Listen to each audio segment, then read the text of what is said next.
Mhm.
Ooh. Good evening and welcome to the Morehouse College Martin Luther King Jr. Virtual Book Talk. I am Vicki Crawford, Director of the King Collection, which consists of over 13,000 items belonging to Morehouse College alumnus and global leader, Dr. Martin Luther King Jr. Dr. King was a student at the college from 1944 to 1948, enrolling when he was only 15 years old and graduating at 19 before attending Crozier Seminary and Boston University, where he received a PhD degree in systematic theology. The Morehouse Collection is an extraordinary gathering of primary source materials that include iconic sermons and speeches, writings, correspondence, and other items belonging to Dr. King. Shortly after the college acquired the collection, it established an office with oversight for teaching, research, and programming initiatives around this important archive. This evening, as a final program in our 2023 college commemoration of Dr. King, we're so honored to have with us one of the nation's leading King scholars, Dr. Lewis V. Baldwin. He has spent over 4 decades teaching, researching, and writing about Dr. King. Dr. Baldwin is Professor Emeritus of Religious Studies at Vanderbilt University and author of over 60 articles and books on Dr. King. Most notably, and these are just a few, he has published There is a Balm in Gilead, The Cultural Roots of Martin Luther King Jr., To Make the Wounded Whole, The Cultural Legacy of Martin Luther King Jr., In a Single Garment of Destiny, A Vision of Global Justice, and 2 edited volumes, Revives My Soul Again, The Spirituality of Martin Luther King Jr. with Victor Anderson, and Reclaiming the Great World House, The Global Vision of Martin Luther King Jr. with me. Dr. Baldwin is a native of Camden, Alabama, where he grew up in the heart of the civil rights movement. He is a graduate of Talladega College with a BA degree in history, before moving on to receive a master's degree in Black Church Studies and in a master's in divinity, as well from Colgate Rochester Divinity School. In 1980, he received a PhD degree in American Christianity from Northwestern University. We will begin this evening with a presentation from Dr. Baldwin on his new book before we open for conversation and questions from the audience. I will ask that if you have a question or a comment for Dr. Baldwin, that you please put these in the chat, and I will recognize them and I will pose the questions to Dr. Baldwin. He will give answers, and if there's a follow-up question, we'll move to that. Thank you so much, Dr. Baldwin. We're just delighted to have you this evening.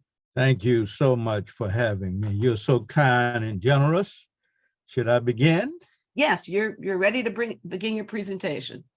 Well, first, I want to thank Dr. Vicki Crawford, the director of the Morehouse College Martin Luther King Jr. Collection for sponsoring this book talk and book launch this evening. Many thanks to Michael Carswell and the folks at Mathis Video Productions for taping this program. A word of gratitude is also extended to the virtual audience.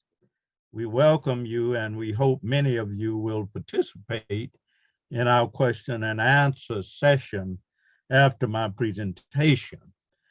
The title of my book is The Arc of Truth, The Thinking of Martin Luther King, Jr., and it was issued in published form by Fortress Press in October 2022.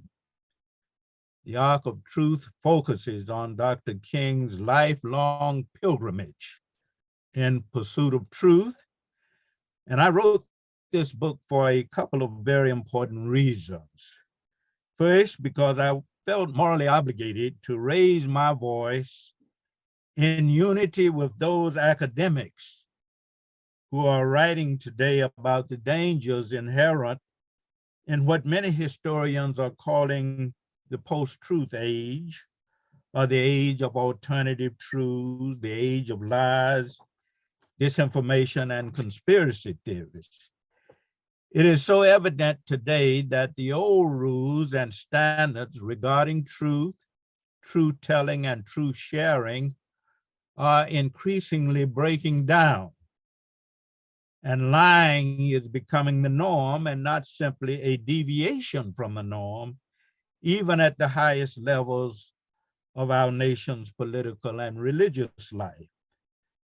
As one reviewer of my book puts it, quote, politicians, preachers, and right-wing conservative talk show hosts have elevated lying to a new art form, end quote. And so my book speaks to these challenging times in our nation, these times of peril, when truth is increasingly under assault. Now, the second important reason for writing The Arc of Truth, I thought I should write a book that speaks in compelling ways to Dr. King's relevance for our times, a book that speaks in creative ways to his enduring legacy of ideals and struggle, a book that speaks to the timelessness of certain of the ideas and values that Dr. King taught and passed on to us.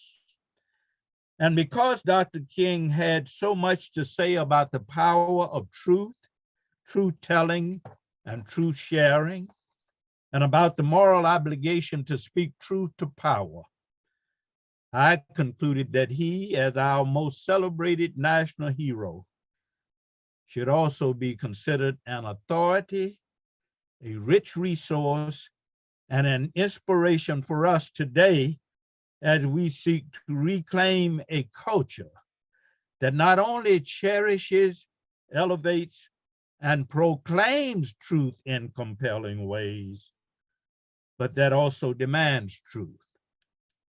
Now, I've tried to make it clear in my book that truth was Dr. King's guiding principle, the regulating ideal of his life. And he was not afraid to speak, witness to, stand for, and act on truth in ways that changed humanity and the world for the better. Again, Dr. King viewed the search for truth as a lifelong search, as an enduring and even endless search. And I've devoted a lot of attention in my book to how this pursuit of truth unfolded or developed for Dr. King over time. I argued that in order to understand Dr. King's lifelong pilgrimage in pursuit of truth, one must take into account three important contexts. First, the intertwining significance of family and church values and traditions in his upbringing. Second, the academic institutions at which he studied and was educated. And third, the civil rights and human rights causes in which he participated and for which he ultimately gave his life. I want to speak briefly on how I treat each of these contexts before moving on to highlight other parts of my book. First, the familial and church life in which Dr. King was raised and nurtured from his earliest childhood was obviously foundational in his quest for truth. He grew up in a Jim Crow society that defied rationality, that didn't make sense, that perplexed him even as a child, and he needed answers. Dr. King recalled that as a child, he was the questioning and precocious type, always raising questions about life and the established order of things.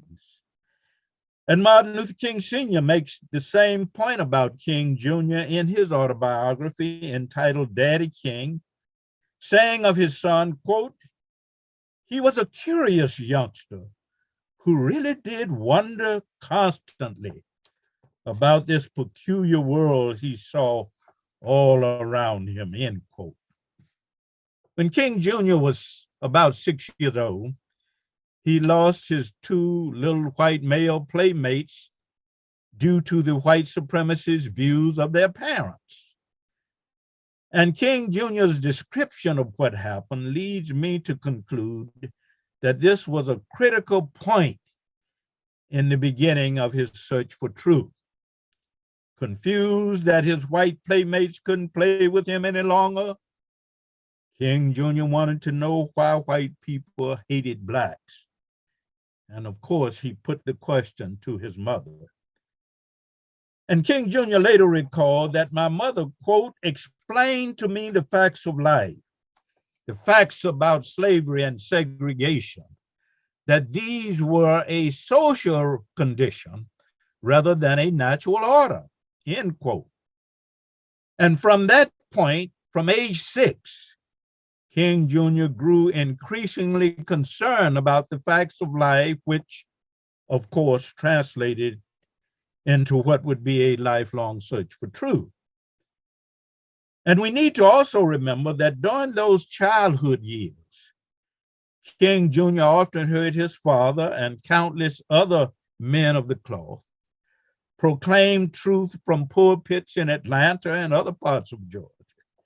And of course, Daddy King had a long history of practicing and acting on the truths he had proclaimed in the pulpit, as in his challenges to Jim Crow long before King Jr. was born.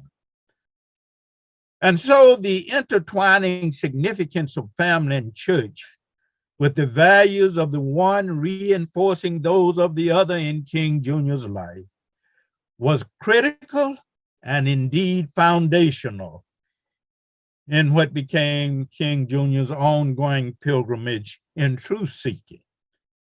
Because it was through these Black cultural sources, family and church, that he got his earliest sense of truth as a supreme value, his earliest sense of truth and untruth as polar opposites, and also his earliest understanding that he had to become the embodiment of that truth that he proclaimed and so passionately sought in his life. And so again, my main point is that King got from his family and church culture what he needed in order to begin a lifelong search for truth. I should also note that King Jr.'s Black Christian tradition, inherited from his family and church connections, functioned both normatively and critically in his reading and appropriation of Gandhi and other philosophers, theologians, and ethicists he would later study in college, seminary, and graduate school. Now, moving beyond King Jr.'s formative family and church relationships, I also devote a lot of attention in my book to King Jr.'s truth-seeking within the walls of academia, taking into account the academic institutions at which he studied and what he got that enhanced his lifelong search for truth. And we have to begin with Morehouse College because it was at Morehouse that King Jr. was freed from what he called the shackles of biblical fundamentalism. King Jr. had been introduced to biblical fundamentalism by his parents and unlettered Sunday school teachers at Atlanta's Ebenezer Baptist Church. But he did not find intellectual satisfaction in biblical fundamentalism. And Morehouse first introduced him to liberalism, philosophical and theological liberalism, which he felt afforded better paths to truth, because liberalism, unlike biblical fundamentalism, was more in line with modern thinking, and it had an appreciation for the power of human reason, objective appraisal, and analytical critical thinking skills. So I am quite intentional in my book about stressing the significance of Morehouse College because, in my estimation, all too many King scholars either ignore or trivialize King's Morehouse experience. The liberalizing process for King Jr. actually began at Morehouse. It was there that King Jr. first studied the messaging, content, and strategies of the ancient Hebrew prophets, the teachings of Jesus, the works of the ancient Greek philosophers, and the thought of Henry David Thoreau, all of whom figured prominently in his pursuit of an understanding of truth. King Jr. first learned about Mohandas K. Gandhi and his activities at Morehouse. And interestingly enough, King Jr. wrote his first essays highlighting the meaning of the power of truth while he was a Morehouse student in February 1948, to be specific. He published 2 short pieces in the Maroon Tiger, the Morehouse newspaper, on the purpose of education. And King Jr. argued in those 2 pieces that, quote, education should cause us to rise beyond the horizon of legions of half-truths, prejudices, and propaganda. Education should enable us to weigh and consider, to discern the true from the false, the relevant from the irrelevant, and the real from the unreal, end quote.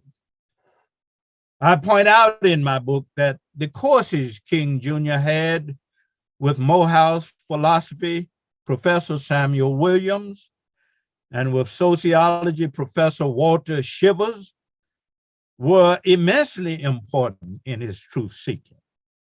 King Jr. had 2 courses with Williams and at least 7 courses with Shivers, who was his undergraduate advisor because King Jr. majored in sociology. In Williams' courses, King Jr. first came to understand the biblical Hebrew prophets and Jesus of Nazareth as primary proclaimers of truth. And it was also in Professor Williams' courses that he first studied the ancient Greek philosophers, Socrates, Plato, Aristotle, and others, who had an unswerving devotion to truth and philosophical inquiries, who viewed truth as the highest good, and who wrestled with the great and eternal issues of reality and truth. Now, in Professor Shivers' sociology classes, King Jr. developed an appreciation for social science methodology, which stresses the importance of collecting data and facts to understand the actual state of affairs regarding specific social evils. And we can most certainly imagine how important this kind of education was in King Jr.'s truth-seeking processes. And I conclude in my book that King Jr.'s training at Morehouse actually prepared him for his seminary and graduate level studies in Bible, philosophy, theology, ethics, and the sociology of religion at Pennsylvania's Crozer Theological Seminary and Boston University, those predominantly white academic institutions that have received so much attention from King scholars. In other words, Morehouse made Crozer and Boston possible because the academic foundation was established at Morehouse. Now, King was only 19 years old when he graduated from Morehouse in June 1948. He was interested at that time in seminary training and was admitted to Crozer Theological Seminary. Phoebe Burney, the dean of women at Clark College and a member of Atlanta's Ebenezer Baptist Church at the time, sent a letter of recommendation to Crozer on King Jr.'s behalf. And in that letter, she said of King, who again was only 19, quote, "He is a hard worker, clear thinker, and a persistent searcher after truth in any situation," end quote. And we know that the years King spent at Crozer Seminary and Boston University, 1948 to 55, were devoted to serious studies in philosophy, theology, and ethics, because he left Morehouse thinking that these disciplines, these fields of study, afforded rich and reliable paths to truth, particularly on the level of ideas. And King Jr. at Crozer and Boston was able to significantly advance his studies in these areas, thus building on what he had received at Morehouse. He immersed himself in more serious studies of the Bible, of biblical criticism, of Western philosophical traditions from Socrates and Plato up to Kant, Hegel, and Nietzsche.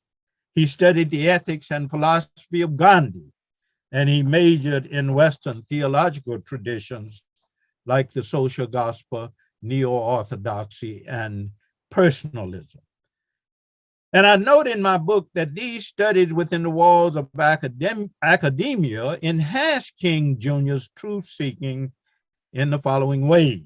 Number one, he came to fully accept liberalism's devotion to the search for truth through critical analytical thinking, objective appraisal, and the best lights and power of human reason. Second, he concluded that no single religion has a monopoly on truth. And so he developed a determination to accept truth from every position or religion, no matter how antithetical from his own. And thirdly, he came to a clearer understanding that his search for truth had to be ongoing, that it could not end even after he was awarded the PhD in systematic and philosophical theology at Boston University in June 1955. I have explained at some extent in my book how the Academy actually reinforced King's view that truth-seeking is a lifelong process, and that the fullest life is impossible without this lifelong pilgrimage or adventure. Now, this brings me to the third major context in which King Jr.'s search for truth occurred and progressed, meaning, of course, his truth-seeking within the sphere of practical action. Here I have in mind the civil rights movement. I make it clear in my book that Dr. King's quest for truth progressed beyond an engagement with ideals in the world of academia to a protracted struggle for personal and communal liberation and empowerment. In other words, Dr. King came to see the civil rights movement as a truth movement, or as a truth-based movement, as acting on truth, or going to battle for truth, as adhering to truth and experimenting with truth. And he was convinced of this as early as the Montgomery bus boycott.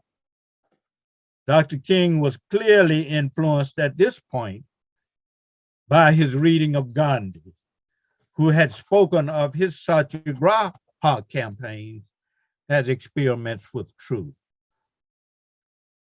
The movement in Montgomery further convinced Dr. King that seeking and engaging truth is not merely about the life of the mind, that it also involves the heart, the soul, and the body. Dr. King came to see more clearly that truth is about translating what is learned in the challenging confines of the classroom into a crusade against racial injustice, economic exploitation, religious bigotry and intolerance, and violence and human destruction. And this explains Dr. King's references to love, nonviolence, and civil disobedience as ways of truth, as truth lived and truth applied in the context of a crusade to change society for the better. It was during Dr. King's pursuit of truth that he discovered the way of nonviolence, the way of civil disobedience. He talked a lot about employing the truthful means of nonviolence and civil disobedience to achieve the truthful ends of the beloved community of the truly integrated society. I argue in my book that Dr. King was most creative as a thinker when he declared repeatedly that the seeker of truth bears a cross, and that this cross is truth. Dr. King often said that his civil rights campaigns, which employed various forms of nonviolent direct action, were about taking up the cross of truth.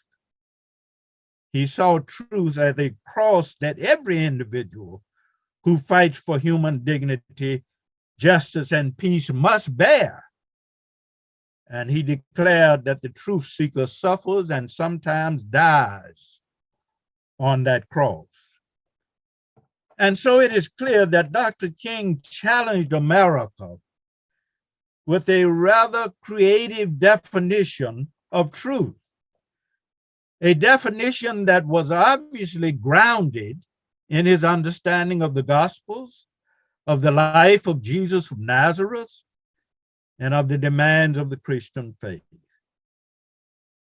Now, Dr. King also insisted that through the sit-ins and freedom rides, and by taking to the streets and there giving practical lessons in democracy's defaults and shortcomings, he and other foot soldiers were not only confronting and challenging America with painful and uncomfortable truths about herself, they were also reminding America that democracy at its best is about absorbing, embodying, acting on, and living truth. And more specifically, about living up to what America had long said in her founding documents about truths that are self-evident. Put another way, the freedom movement, Dr. King often said, was about challenging America to be true to what she said on paper in the Constitution and the Declaration of Independence. It was about forcing a re-examination of the true meaning of American democracy. It was about bringing into being a new and true Americanism. Dr. King was clear in reminding us through his preaching and in the context of the civil rights campaigns he led that truth is essential to the workings of democracy. I've devoted an entire chapter in my book to how Dr. King interpreted the spirit of the movement in these terms. He was clearly speaking to and challenging a nation that he felt needed to engage in soul-searching honesty about herself and her history, and especially a serious and renewed reckoning with truth about the ugly and shameful side of her history and her heritage. I want to make a few more points about my book before taking questions. The first 5 chapters of the Arc of Truth treats the historical king, the king in context, the king who lived, functioned, and acted in the 1950s and 60s in his own time and his own spaces.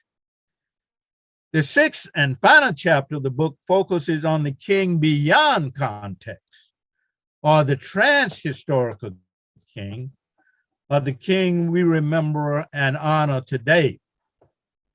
I argue in that 6th and last chapter of my book that this post-truth age that I discuss is impacting how we remember King and his legacy.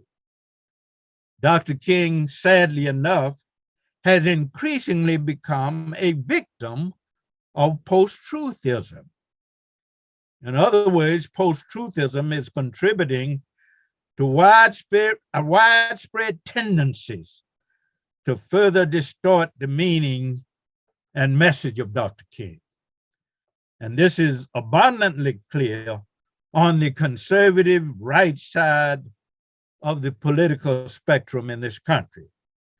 Right-wing politicians delight today in twisting and distorting Dr. King's image and words to advance their political wills and ends. They are hijacking the King legacy, destroying the heroic and radical dimensions of his legacy, while reducing him to a useful and convenient symbol, a kind of sacred aura in their carefully coordinated and orchestrated effort to undermine affirmative action, critical race theory, abortion, the 1619 Project. These right-wingers are using and abusing the King legacy to promote their own conservative social, cultural, and political agenda for America. They couldn't care less about Dr. King's vision for America. I doubt that they have read his works or listened to his sermons and speeches, but they quote Dr. King to score political points. Clearly, post-truthism is at the root of this revisionist use and exploitation of Dr. King. Post-truthism explains why there is a growing collective amnesia in this country that is distorting so much of our approach to Dr. King. The late Vincent Harding has written about this with amazing clarity and profundity. And the sad part about this is that there is not enough of a pushback from those of us who understand Dr. King's essential radicalism. And this is yet another reason why I wrote The Arc of Truth. Let me move toward the conclusion of my remarks this evening with the assertion that we need prophetic, transformational figures like Dr. King today, especially if we are serious about reclaiming a truth-telling culture, or the type of values-infused and values-laden culture that cherishes and demands truth. An anti-truth-telling culture is not the kind of gift we should pass on to succeeding generations. And Dr. King said this over and over again in so many ways. The core message I want readers to take away from my book, The Arc of Truth, is that Martin Luther King Jr. was not a perfect ethical leader, but he was a man whose life was in essence a progressive march toward truth. His ideals, wisdom, his moral, spiritual vision and practice, his prophetic social activism, and his eventual martyrdom explain why so many across the world still appeal to him today as an authority, resource, and inspiration. Now, I've listed a number of points that both drive and summarize the content of my book, The Arc of Truth, and I will go through these very quickly and take questions. These are points that drive and summarize the content of my book, and they are based on my reading of Dr. King. One, truth is the actual state of things, the legitimate extension of the facts and reality. Untruth is the illegitimate extension of facts and reality. Two, only God is absolute truth personified. Three, there are indeed objective truths and scientific facts in the universe. Are those truths and facts that are knowable, established by truth, and universally accepted. And we must develop some shared understanding of those objective truths and scientific facts. Four, truth grows because God's revelation is progressive and ongoing. As Dr. King said, God's truth is always marching on. Five, truth is not the monopoly of any one religion, and no religion exhausts or has a monopoly on truth. Six, truth is the product of many sources and experiences, and we arrive at truth through rational, coherent thought. Seven, our understanding of truth is relative, and it depends on our willingness and capacity to seek truth. Eight, love and justice are dimensions, are salient expressions of the activity of truth. Nine, we should always listen to and be driven by the voice of inner truth. 10, an ethos of truth-seeking, truth-telling, and truth-sharing should always be valued as an imperative for action and change. 11, the best and complete life is possible only to the degree that we pursue, live, and act on truth. 12, it is our commitment to truth that fuels our passion for much needed social change. 13, the committed truth seeker always bears a cross, and that cross is truth. 14, truth telling is always essential in modeling a civilized state of existence or in creating a society that exists on a firm moral and spiritual foundation. 15, without truth, there is no freedom worthy of the name.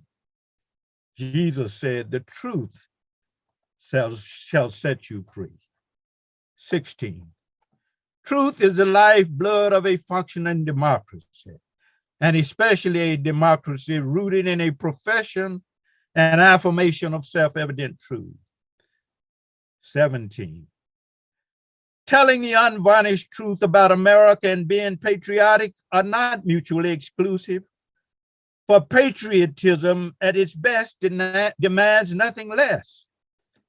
18, truth spoken accrues special power and meaning when it is lived truth and applied truth, a truth that organizes itself in a movement which says, I am my brothers and sisters' keeper, and I'm willing to suffer and die if necessary to eliminate the social evils that oppress them.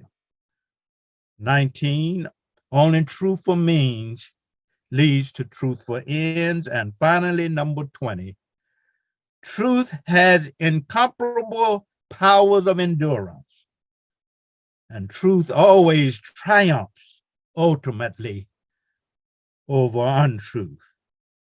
Thanks so much for listening. Thank you, Dr. Baldwin. Many questions. That's a very thick book.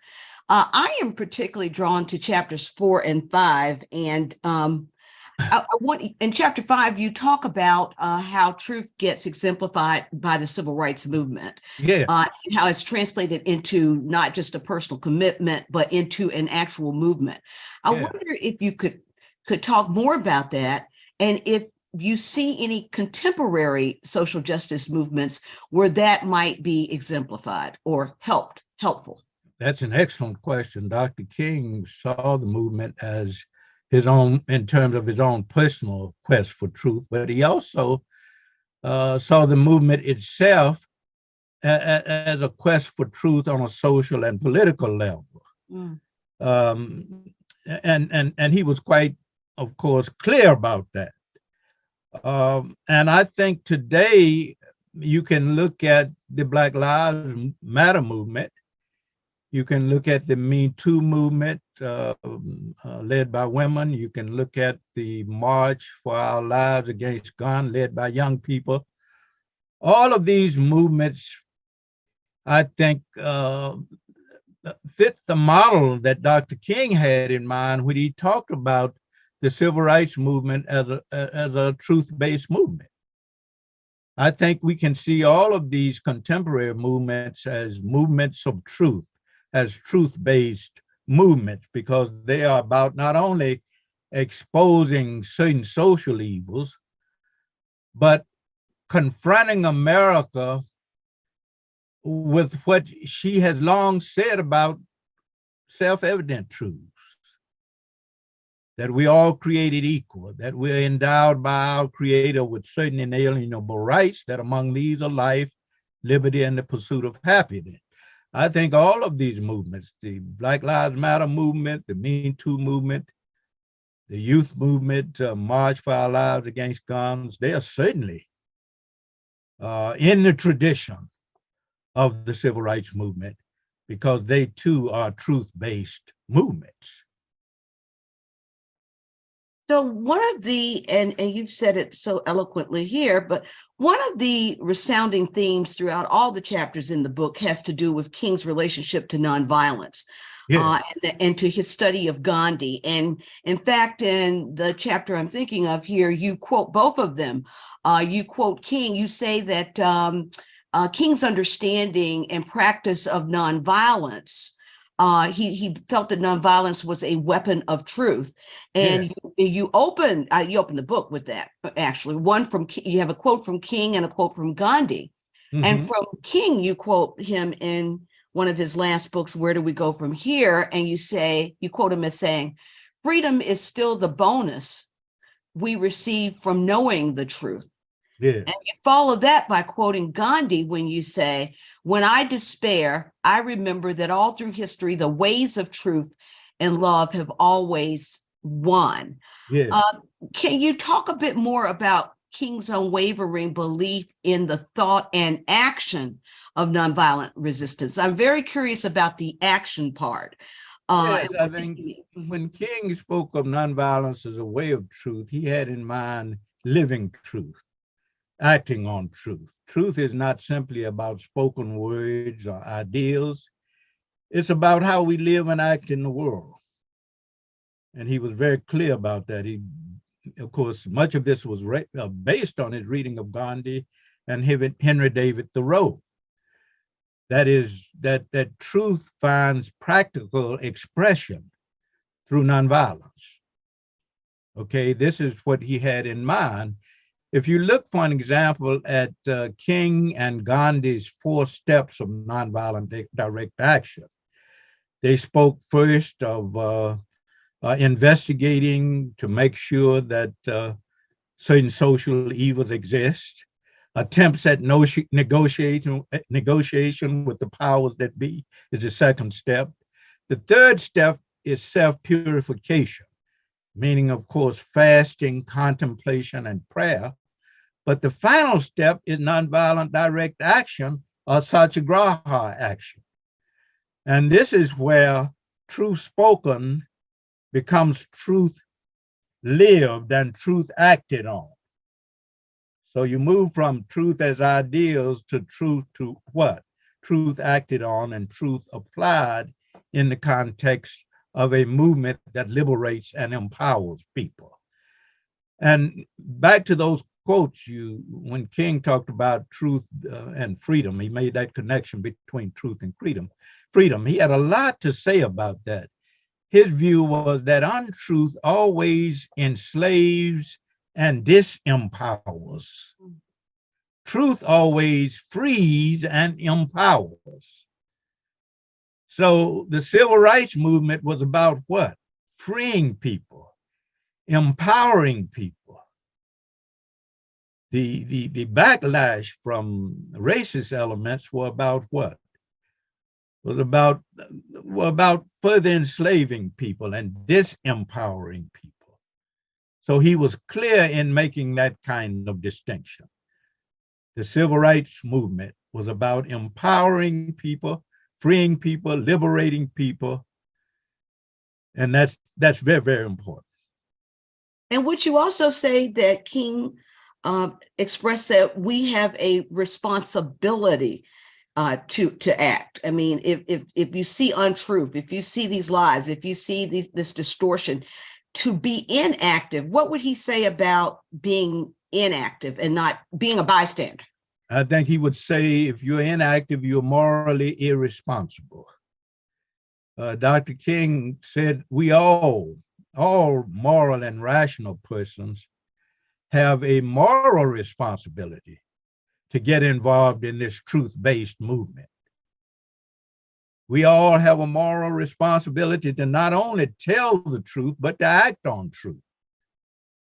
And if he were alive today, I think he would applaud those who are involved in these movements that we referred to earlier. Black Lives Matter, and we know what has been happening in the last few days.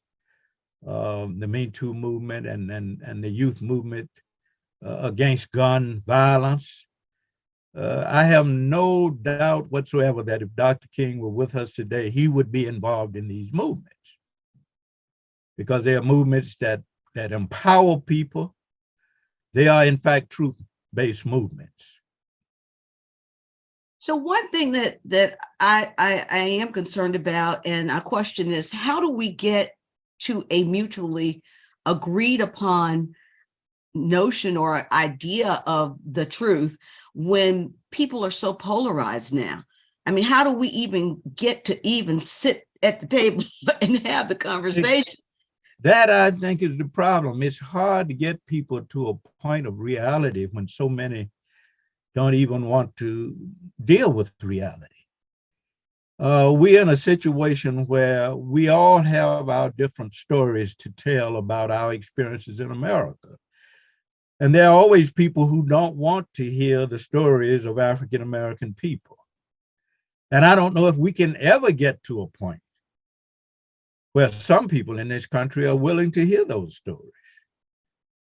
And this, I think, is the problem is getting worse because so many today choose to live in a reality distortion world.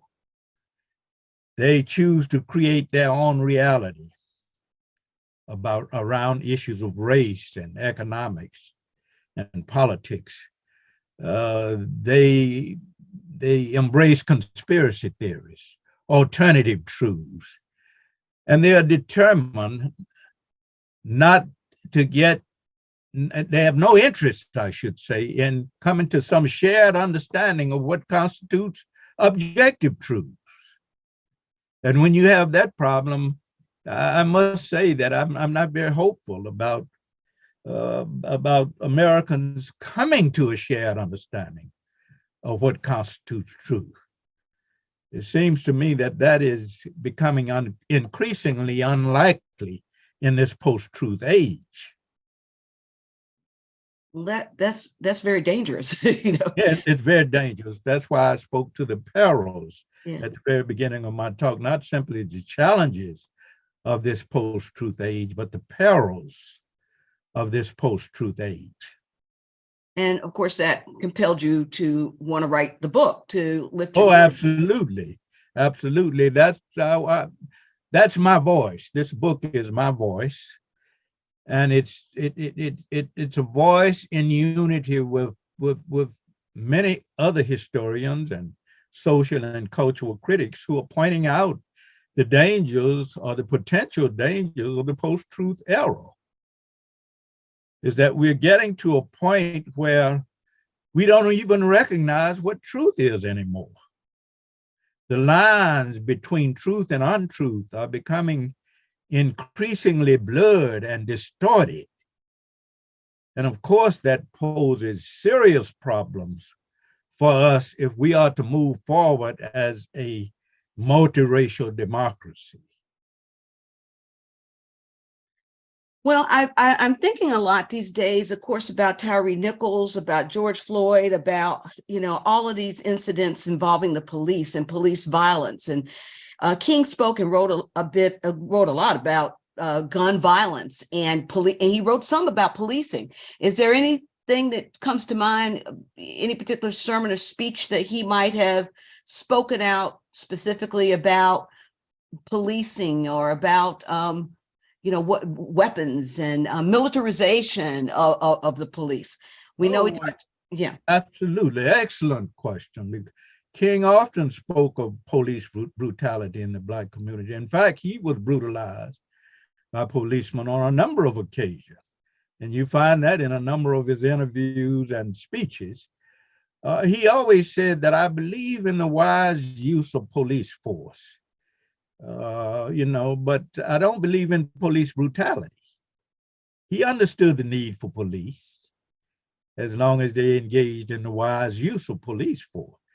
But being a victim of police brutality is himself and seeing and witnessing so many other Black people victimized by police brutality, he was vehemently against that.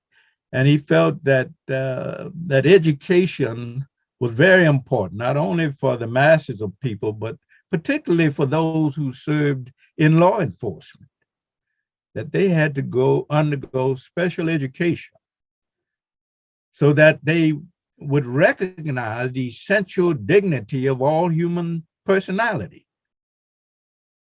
He talked a lot about that in various speeches. He made fleeting references in interviews as well. So he addressed the issue of police brutality forthrightly. Mm. What particular sermons or speeches or interviews, you talk a lot about, there are many interviews with King. What would you suggest we read to know more about the thinking of Martin Luther King Jr.? This topic, the subject of your book. Yes, I would recommend certainly the Drum Major Instinct, that sermon, which was one of his last sermons. And I think in that sermon, we get a sense of the essential radicalism of Dr. King. I Have a Dream, it's a great speech. But the King who stood on the steps of the Lincoln Memorial in 1963 is not the same King who stood in Memphis at that church in Memphis on April 3rd, 1968, given this I See the Promised Land speech. But you know, there are so many speeches of Dr. King that I like, but I particularly like the Drum Major Instinct speech, which I think is very, very important. And there's also a speech that Dr. King had planned to make. Of course, he was killed a week before he had planned to give this speech. America is Going to Hell. That speech is available and can be found among the holdings at the King Center. Oh. Very radical speech. But Dr. King had moved beyond this call for integration, which is so clear in the I Have a Dream speech. And he was talking about the need for a radical redistribution of economic power, a clear attack on capitalism, on US involvement in Vietnam, and this call for a radical redistribution of economic power, that we as Black people need to be integrated into power. It's not simply about a rubbing elbows and shoulders approach to integration. He makes it clear. And it's no accident that by that time, many of the liberal white supporters of Dr. King had begun to back away, to retreat from supporting him, because they had no problem with Blacks and whites rubbing shoulders and elbows. But when King talked about sharing power, it meant what? Giving up something. So I would say, if you're going to read King, read those speeches he made in 1967 and 68, the speeches he made during the planning of the Poor People's Campaign and while he was involved in the sanitation strike in Memphis. But I like the drum major instinct. Yes, so do I. Yeah. Yeah. I was also thinking about transformed nonconformist in the context of Yes. something you write about in the book, wrestling with the higher Yes. self. Can you talk a bit about that, the thesis of that sermon and this idea of a higher self and a lower self and people's fallibility? In that sermon, Dr. King said that I enjoy being a nonconformist when it comes to segregation and racial injustice and religious bigotry and intolerance and violence. I'm a nonconformist. And what he says is that we need nonconformists worldwide, people who do not conform to the status quo, who are willing to risk limb and life to upset and transform the status quo. This is what he had in mind, and he used another term, to be maladjusted. Yes. Which is synonymous with being a nonconformist. I'm maladjusted when it comes to segregation. I'm maladjusted when it comes to economic injustice. So this is what he was actually talking about. Now, the latter part of your question, would you repeat that? I'm trying to remember. Yeah, I also was another idea from reading your book. You talk a bit about the higher self and the lower self, and talking about you've got to wrestle with the truth within yourself, and how do you share that? And what I get from what I'm learning and learning so much from reading this book and other books of yours, what I'm learning is that with nonviolent resistance, it begins on a personal level. You've got to deal with this within yourself before you can take this and implement it and make it work in the world. So you start with yourself. And so you write about what King had to say about the divide itself, this duality, kind of Du Boisian in a sense. Can you speak a little bit about that? And what sermon is that might speak to that? Because I think I had it confused. I said transform nonconformist, but it's another one that he really speaks to that. Unfulfilled dreams, maybe? There's no particular sermon I can think of, but if you read those first 7 volumes of King papers, he repeatedly refers to the dialectical self, that each of us is 2 selves. We are a higher and best self and a lower and worse self. And that figures into this quest for truth, because the pursuit of truth means that we should always keep that higher and best self in command. Does not mean that always happens, because we are all flawed creatures, flawed human beings, and sometimes that lower or worse self ends up being in command. But the committed truth seeker desperately tries to always keep that higher and best self in control. And this is what the pursuit of truth is all about. We can't help the fact that we are paradoxical beings, dialectical creatures with the capacity for both evil and good. Mm. But again, it's about living in ways that what? Project that higher or best self in command.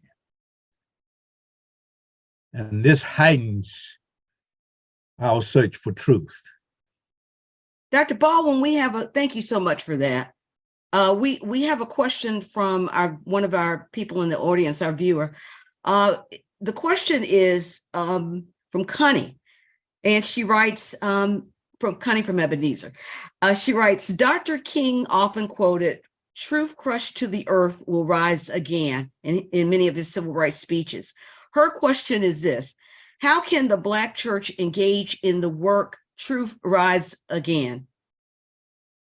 Oh, that's an excellent question. Dr. King often said that in Truth crushed to earth will rise again. He was talking about the enduring power and the triumphant quality of truth, that no lie can live forever, that truth ultimately wins out. And for him, the resurrection was all about that. The resurrection was about truth rising again, you see.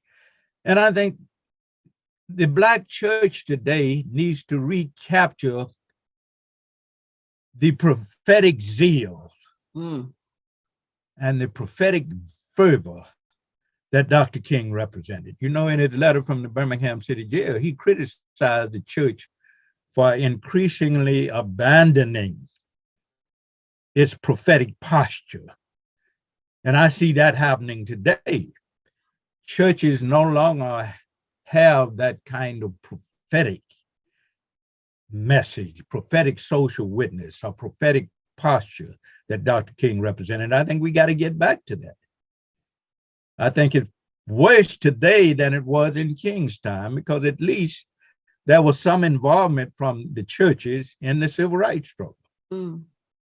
But today, it seems to me that too many of us are caught up in entrepreneurial Christianity, prosperity positive theology, and we're not interested in prophetic social witness and prophetic social activism. And that, I think, is the problem. We've got to recapture, as Dr. King often said, the prophetic zeal of the early church. The early Christians would not fight war. They would not bow down to Caesar. They engaged in acts of civil disobedience. This is what Dr. King says in the letter from the Birmingham City Jail. And I think that same message is relevant for the church today. Very good. I want to ask you, Dr. Baldwin, as you have done your research and writing on this book, The Thinking of Martin Luther King, Jr., I noticed that in the beginning of the book that you dedicate this particular book to the women in your family, to your mother and to your sister and to your wife. Your first one you state is your wife, Jacqueline Loretta Laws, and other women who have been in your life. So my question is, how and to what extent have women played a role in what you've learned about truth telling and bearing the truth and your relationship to truth? Well, let me start this way. The first truth tellers to whom I was exposed were women. My mother would talk to us a lot. I'm the oldest of 12 or 10 living. She would sit and talk with us a lot. And my father was not the kind that talked. He used the belt a lot, but he didn't talk. And so my first truth teller was my mother. And women in the extended family like Miss Amy Lynham and Mamie McDowell and others who would take us to Sunday school when we were kids on Sunday and who would expose us to the teachings of the Bible and Gospels, the Old Testament. They were the first truth tellers that I came to know. And so this is why I dedicated the book to them. Women in my life have always been great truth tellers, and they've never been hesitant about telling the truth, even the raw, painful truth. Mm. And this is why I felt I should dedicate the book to them. And I should say that has been one of the inspirations for writing this book, is that I thought about my early childhood and what the women in my life meant. They were great communicators. They were great truth tellers.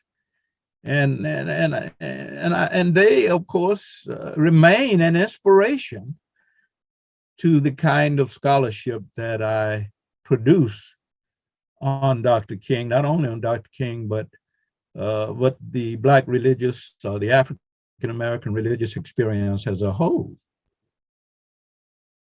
Thank you. So one final question before we close out, and that is, what would be the takeaway that you would like for us to take with us from reading your book? What, if you could sum up, and you gave us some very excellent summary points, your 20 summary points that you closed out your presentation with, but if you would just tell us again, succinctly, what would you want us to take away in the time of George Floyd and Tyree Nichols, and what we're seeing and what we're reading, and these are some time in this age of disinformation. What's your takeaway? I would say I would want readers to remember that Dr. King's life was a progressive march toward truth. And truth as ideals, spoken words, and truth as activism. And I would hope that those of us who honor Dr. King, who celebrate Dr. King's legacy today, would understand truth in similar ways. We should not stop by simply proclaiming the truth or telling the truth or sharing the truth through our words and ideals. We should also get involved in movements that represent the practical application of truth. Movements that are designed to bring about much needed social change, liberating and empowering people. I think Dr. King's life should serve as a model for us all. His life was a progressive march toward truth. Our lives should also be progressive marches toward truth. Thank you. I've got another question before we close out from the viewer. How would Dr. King feel about the state of the Black community today in terms of family, education, in terms of the violence that we see within our own communities? I think Dr. King would be very disturbed. He lived at a time when the extended family network was strong. He was a product of both the nuclear family network and the extended family network. And over the last couple of generations, we've seen the breakdown of the extended family network in the Black community. We've seen the rise in Black-on-Black crime, intra-communal violence. And I think Dr. King would be very disappointed, because in his book, Where Do We Go From Here? Chaos of Community, he talked about Saturday night brawls, Black-on-Black crime, violent crime. And he said that we must learn to love each other. We must deal with our self-esteem issues.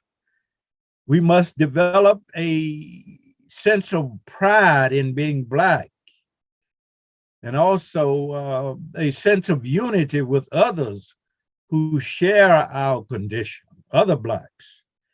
So he was speaking about these issues in Where Do We Go From Here, Chaos or Community. And it seems to me that instead of choosing community, we in the Black community, like the larger American society, have chosen chaos.